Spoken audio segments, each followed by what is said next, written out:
Now, Dr. Mabila Mathebula, let's talk about spiritual intelligence in a relationship. So, what is spiritual intelligence? Yeah, when we talk about intelligence, normally we talk about IQ, intelligence quotient, the intelligence that was used in class to say, this child is very brilliant. When you got 100 out of 100 in mathematics or arithmetics, you were deemed as intelligent. And then there was another form, there's another form of intelligence, like, for example, emotional intelligence, where you make the emotions work for you, I spoke about it in a conference in Australia in 1998. And to my amazement, there was no one international who understood by then what emotional intelligence was. Interesting. And then now there is, this spiritual intelligence. And more often than not, people don't talk about, spiritual intelligence. That's another type of intelligence that actually focuses on meaning and values. And that is in fact, now we can then be able to quote a poet, an English poet, Kathleen Rainey. What is it that she remarked? Well, she said that our society has lost the dimension of meaning and values. And one could say the sacred, not only in the arts, but in life itself. Simply put, most of the relationships have lost meaning as well as values. There are no values, there's no meaning in a relationship. It's just an empty shell relationship. Is that why people think that marriage is like a Christmas box full of things, Dr. Mathebula? Yeah, absolutely. When people enter into, particularly a marriage or into a relationship, they think that it's like a Christmas box full of everything. They think that that box will give them intimacy, will give them passion, will give them commitment. And the reality is that you start from a zero base, and then you are the one who has to put something in the box, so that you can actually draw it out. Yes. Someone has actually said to me that there's no love in marriage. Love is in the people. The people must actually take that love and put it in the box. Aha. You see, because so that now this marriage can be full of love, not that somebody will then be expecting that when I get into that marriage, there will be quite a number of things that I need to take out of that particular box. Yeah, absolutely. It's like you, Stan, when you started working, well, I know as my friend, you didn't have anything in a bank account. Yes. It was zero. And then now, well, I mean, the mere fact that you are married, it doesn't mean that you are salaried. Division, did you hear that?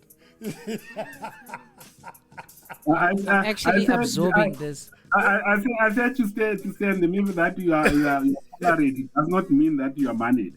But at least you have a Capitec account, Exactly. And you can make a withdrawal. And the problem that people make about relationship, they assume as though they've got a bank balance before they can actually put into an investment into that account, so that you can actually withdraw, because once you invest in passion, once you invest in intimacy, once you invest in commitment, you can therefore withdraw. Exactly. And then the relationships that end up being, I call it a relationship overdraft. It's a relationship that has got nothing. And then you end up in negative, there is an overdraft of the relationship. And again, those that think that Father Christmas, will give you passion, intimacy, and commitment, they are in for a surprise when they go into the marriage, because it is not a Christmas box. It is not a Christmas box. It's an investment where you have to invest, and when you have to withdraw, you reap what you sow. I mean, the principle of reaping what you sow is applicable to a relationship. Whatever you reap, you'll sow. Now, Zohar and Marshall, they actually define spiritual intelligence. What is it that they said, Dr. Mathebula? Yeah, well, to put it in a layman's perspective, it's the intelligence with which you address and solve problems of meaning and value. the intelligence with which we can place our actions and lives in a wider context, the intelligence with which we can assess that one course of action or life path is more meaningful than the other. It is the soul's intelligence, in other words. In other words, and I find that sometimes also the word intelligent in itself is actually misinterpreted by us people, Dr. Mathebula. Yeah, well, I think whenever we talk about intelligence, we always talk about IQ. Look, for example, the people that, when you were in standard 2, standard 4, somewhere there, the people who were said to be very intelligent, who went to school as far as standard 5, standard 6, or standard 10, when you meet them, you realize that you are continents apart, which means that we are perpetuating a wrong type of intelligence. It's like a person meeting a person and says, hey, what's like this guy? Hey, all right. And after 3 months, they've broken up. And you ask, what's happening? We're frustrated. That's even next color.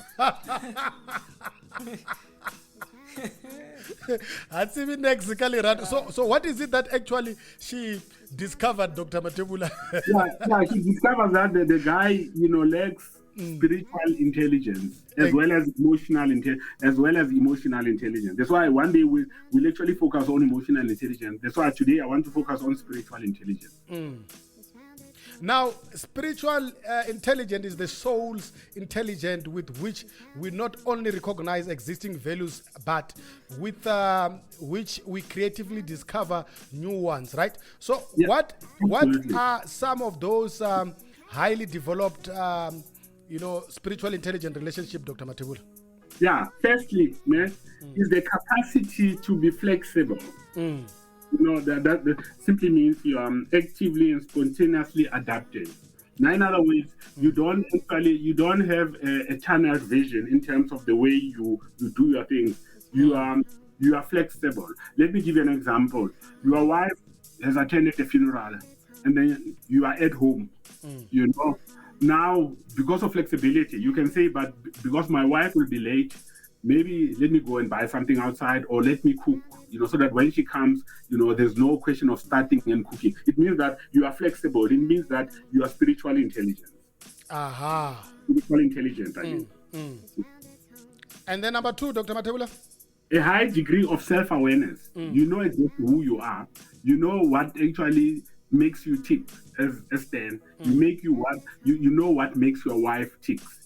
That's self-awareness. In other words, you can't actually offend your wife willy-nilly. You know exactly what offends her. You know exactly what makes her happy. There's a high level of self-awareness. Exactly. So and then self-awareness becomes a problem to a whole lot of people, especially who cannot actually read the situation around them, Dr. Mathebula.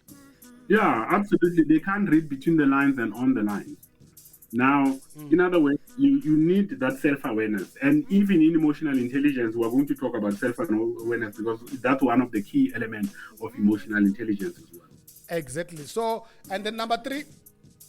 It is the capacity to face and use suffering. Now, in other words, relationship is not going to be rosy.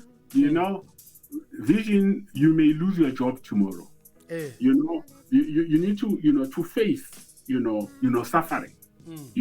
Being in a relationship, your partner might lose, her parent and the like. Now, if you are spiritually intelligent, you must be able to face, and use suffering as an added benefit. Now, people who are spiritually intelligent, they use suffering as an added benefit. Like, for example, look at COVID-19, for example. Some people, are lamenting about it. And some people are saying that after COVID, there's life. After COVID, there'll be some opportunities. We are now suffering. We're losing people around us. But people who are emotional intelligent, they know that there will be light at the end of the tunnel. Now, that's very, very profound because it doesn't mean that the rest of us that are left behind, we have to throw our hands in the air and say we are defeated. So, And okay, Dr. Mathebula, you can go on. number 4 is the capacity to face and transcend pain. You know, like in a painful situation, you know, you can transcend, go beyond that pain. You know, even if maybe you have got, you know, things that worry you, you know, you are in a position to deal with them. You are in a position to deal with pain, because you see, a relationship is something rosy, but you go through some elements in a relationship, and you must be in a position to face those things. Like, for example, let me give you an example. You go, you know, with your wife, you are taking a walk in the mall, and you meet your former boyfriend, your former girlfriend, you know. Mabila, how are you? And blah blah blah blah. You know, like, for example, she must be in a position to, you know, to face that pain and transcend it, and be in a position to deal with it. Or maybe meet, you know, a former boyfriend. How are you going to, you know, how are you going to cope? You know, you need to be in a position to be above the situation. If you are not going, if you are not going to be there, you are going to have a problem. And Dr. Mabila Mathebula, to transcend pain does not mean that one is going to be able to circumvent it, but it means that you're going to go beyond that pain. Yeah, absolutely. You'll go beyond that pain and try by all means to put yourself in another person's shoes. You know? Which is empathy, right? Yeah, absolutely. Yeah, empathy, which is we're going to deal with. Yeah, you're ahead of your time when you deal with emotional intelligence. Dr. Mabila Mathebula, number 5 is a tendency to see the connection between diverse things. What does that mean? In other words, you are it's holism. You are holistic. You know, you can, you know, you can see, you know, the connection between, you know, things in a relationship. Like, let me give you an example. You are married to a woman who never had a father figure in her life. You know, and then now one day when she deals with you, you know, you actually feel with yeah, and then but if you are holistic, you'll actually realize that, you know, this person never had a father figure, you know, in her life. That's why she's behaving the way she's behaving. You know, in other words, you are holistic. You can actually understand exactly where she comes from. So perhaps it is the way in which she was socialized. Absolutely, socialization. Oh, you are moving into sociology, my favorite subject. And then number 6, Dr. Mathebula. Yeah, it's a mad tendency to ask why or what if questions and seek fundamental answers. Did you hear that? To seek fundamental answers. Ask why. Yeah. And what if? For example, when you are in a relationship, you must actually understand, why has my partner done whatever she has done. Maybe at times she, you know, she never showed you some money or something like that. Maybe there's a reason. Maybe there is a sick child, or maybe the parent is sick and the like, and she doesn't want to worry you. Now you need to ask those questions. They say, but why did the person do whatever she did? You know, and or maybe it's something, she might actually have done something because of jealousy, as we spoke about it the other time. The jealousy fear that something will be taken away from you, you know, and then now you have to ask why and what if questions and come up with, you know, fundamental answers. By then you'll be spiritually intelligent. Yeah, asking fundamental questions, right, to get fundamental answers. And I'm saying because it is very fundamental for you to be asking what if and actually why. Because what I like about what if, it is not a question that points finger at somebody, right? Yeah, because if you ask just why in itself might be a bit accusing, but what if it actually, you know, Dr. Mathebula talks about holistic, so it makes you to understand everything holistically. Yeah, holistic. Vision will actually understand, you know, the meaning of holism, and one day we're going to talk about holism. Yeah, no, I'm liking this part where you get fundamental answers, Dr. Mathebula. Yeah, absolutely. You get fundamental answers because you drill down, you try to understand the situation.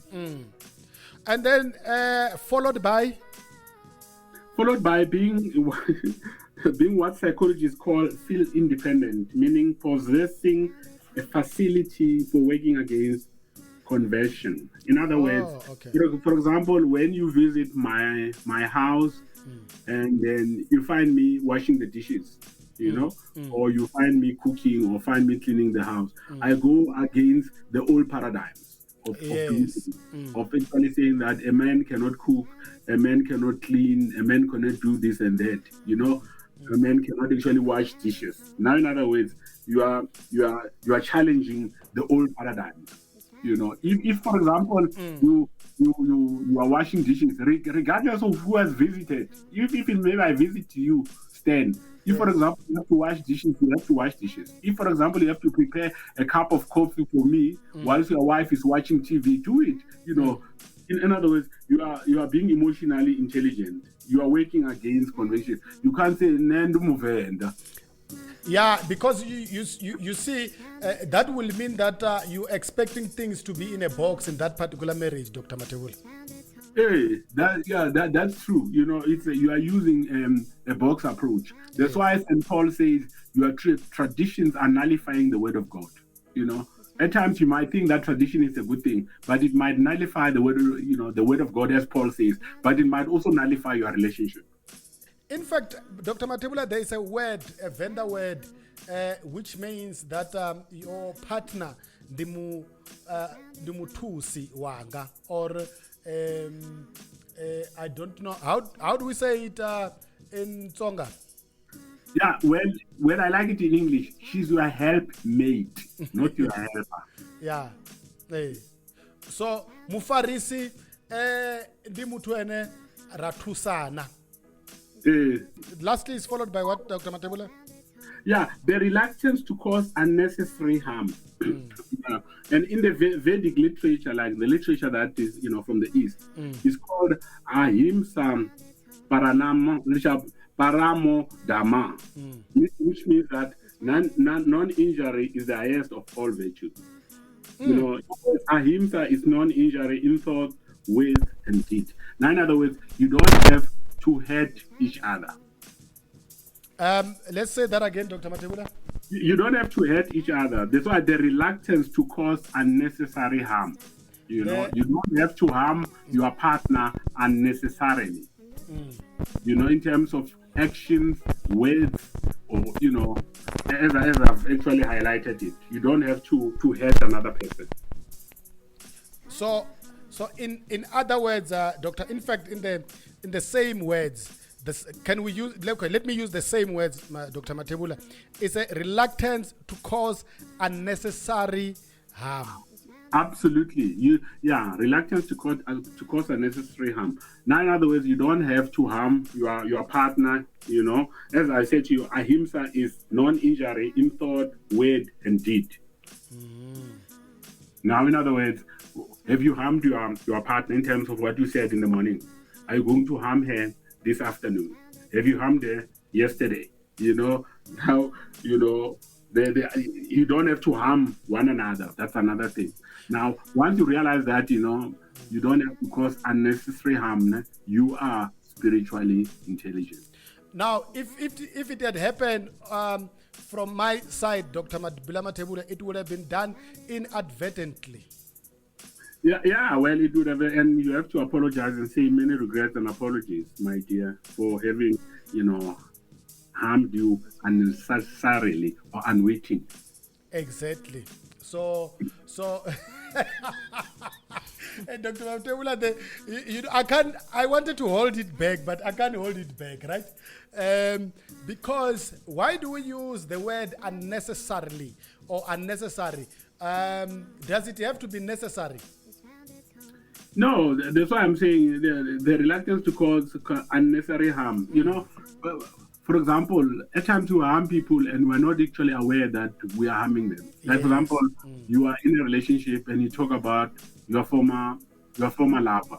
And you know what? So and so was a better person than you. You are causing unnecessary harm. That's very, very interesting, Dr. Mabila Mathebula. Dr. Mathebula, I have to, I have to do this now. Two questions, right? Yeah. This one is Arnold, Dr. Mathebula. He says, very interesting topic, spiritual intelligence. How do I know if I am spiritual intelligent, right? The other one, it is not signed. I cannot see the name here, but I can see the number. So it says, I think that my husband is emotionally unintelligent. How do I tell him that he is emotionally unintelligent? Okay, fine. The first question was, how do we measure, How do I know if I am emotionally intelligent? Yeah, we have actually given the definition, yes. Yeah, the 8 steps, like for example, being flexible, self-awareness, the to use and transcend pain, not causing unnecessary harm, being holistic. Those are the indicators of a person who's spiritual intelligent. And the other question about my husband is emotional unintelligent. We're not talking about emotional intelligence now. We're talking about spiritual intelligence. Oh, yes. I think perhaps she wanted to say, how do I tell my husband that he is emotionally? I think she wanted to say spiritually unintelligent. Yeah, well, I don't think it's necessary for her to tell him that he's spiritually unintelligent.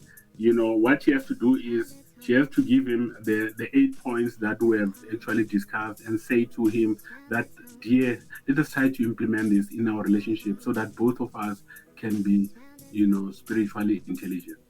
Oh, okay. Let us not cause unnecessary harm. We have harmed, each other in the past, but there's no need for us to harm each other now. Oh, okay, Dr. Mabila Mathebula, you see, it looks like today we having quite a number of interaction. Someone says, thank you so much for actually bringing up this topic. It is the first time that I'm hearing about the... okay, you know what, Dr. Mathebula? Okay, we said spiritual intelligence. I think people are hearing this term for the first time because this one also saying that I am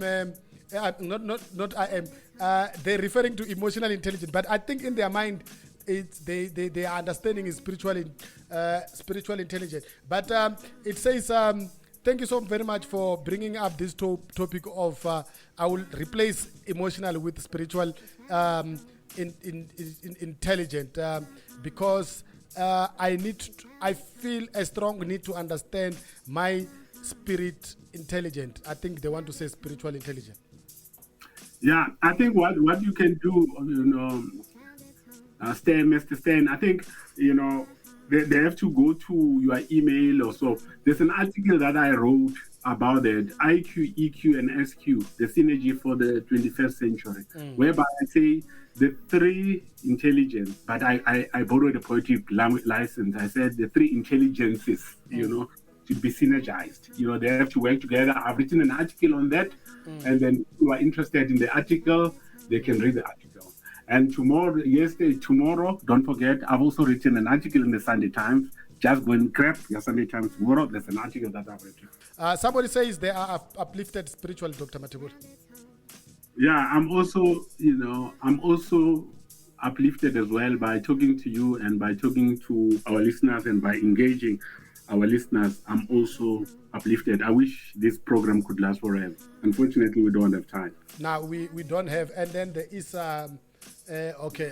Monica is just greeting, but thanks a lot. Monica said hello, how are you, and I'm listening to the show. That's That's Monica, Dr. Mabila Mathebula. Now, okay, let's go back. But I thought I should engage you because I just saw the WhatsApp as they were coming in, and But Stan, I also suggest that one day we must actually have an open forum where we invite our listeners after COVID-19, of course, where they can engage us on a number of issues, and then where we can talk to them about the matters of the heart, where they can actually talk to us as well, because I feel this is not a one-way traffic. We need to reciprocate with our listeners. And I think the other interesting thing is that this is mostly because it is the first time that most of us are hearing about spiritual intelligence, Dr. Mabila Mathebula. Yeah, that's the ultimate intelligence. So, what is in our quotable codes cabinet today, Dr. Mathebula? Yeah, well, it's a quote from John Maxwell, but I wanted Vision to read it for me, but I'm going to read it in any way. Okay. People don't care how much a leader knows until they know how much a leader cares. Dr. Mabila Mathebula, let Vision repeat that. People don't care how much a leader knows until how much a leader cares. John Maxwell.